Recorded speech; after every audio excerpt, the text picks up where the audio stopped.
What's going on, guys? J-Kun Prime here, and the Mortal Kombat 1 online stress test has finally come to a close. And I was thankfully blessed with a code to play it over the weekend, and I gotta say, I tasted greatness. But that doesn't mean it doesn't have its flaws. So in this video, I'm going to break down what changed from MK11 to MK1 and give my 2 cents on the matter. As always, if you enjoyed the video, a like rating would be greatly appreciated, and if you want to stay up to date with Mortal Kombat 1 news, gameplay, and more, be sure to hit that subscribe button and turn those notifications on. So let's get into it. First and foremost, this game is gorgeous. Not a single amount of detail has been missed this time around. Whether it's a projectile, a throw, a fatality, or just watching that rubber ducky floating in the background of the Cage Mansion, this game is absolutely stunning to look at. But mechanics is where the game truly sets itself apart. So let's break them down one by one. First things first is Flawless Block. Though it has been changed from MK11, instead of getting a chance to instantly counterattack at the cost of a bar, Flawless Block now stops the opponent's meter gain, which leads to the next part. That's right, you heard me, you actually have to build meter this time around. No running the clock this time and just waiting for it to come back. You want bar, you gotta hit or get hit. 3 bars in total, which can be used to amplify moves or use the returning Combo Breaker. Combo Breaker are a little costly this time around, costing all 3 of your bars, but it will 100% come in clutch in those do or die moments. Next up is Fatal Blow. Yeah, I was about as thrilled to hear about this as the next person until I saw it in action.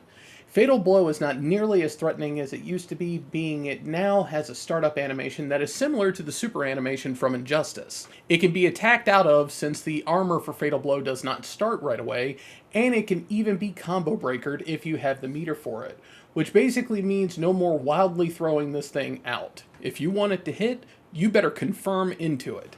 But now let's move on to the star of the show here in Mortal Kombat 1, and that is the Cameo Fighters. Cameo Fighters truly make this game feel like a tag fighter.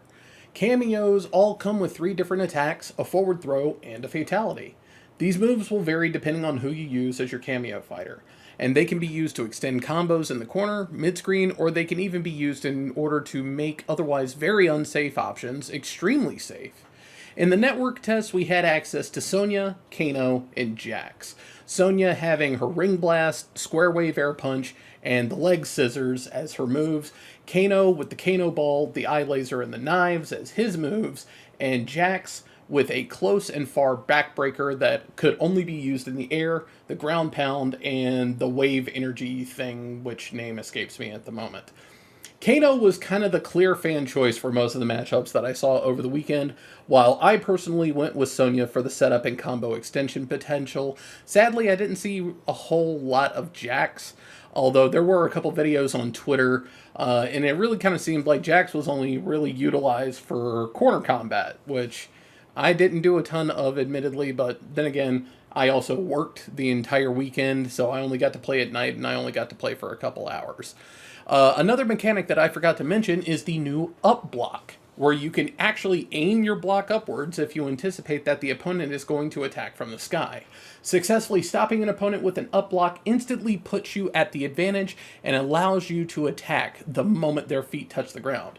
However, if your opponent thinks about this and baits you into up blocking unsuccessfully, get ready to enter the hurt locker once they land.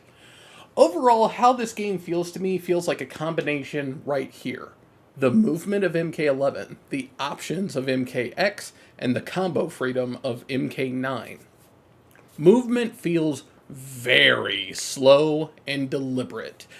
Every move, every attack really feels like you have to buy an engagement ring to commit to it. It almost also feels like there's really no point to dashing at all. Your walk speed is relatively fast, but your dash doesn't go very far, and the startup animation is very, very slow. And maybe that's on purpose, I'm not sure, but hopefully feedback is taken on this constructively, and we see improvements in the future. I personally feel the speed of things need just a tweak and not a massive change. Like, we don't need to go into breakneck wave dash canceling crackhead mode. But just a little pick-me-up wouldn't hurt. But even with that gripe, the rest of the game felt incredible. Hits felt impactful and painful. Combos are fun and flashy and near limitless in creativity, and the defensive options feel fair and well thought out, adding a very, in my opinion, much needed tactical approach to the Mortal Kombat style of fighting games. Overall, I had a blast, and I'm genuinely sad that the test is over. But thankfully, we don't have long to wait before the actual beta is up in August, and the full game is released in September. But that's going to wrap things up for me. Thank you everyone for watching. I appreciate the support.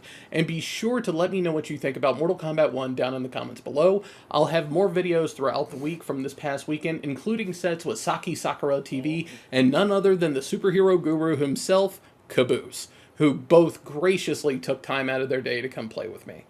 Thanks again for watching, everyone, and I'll see you later.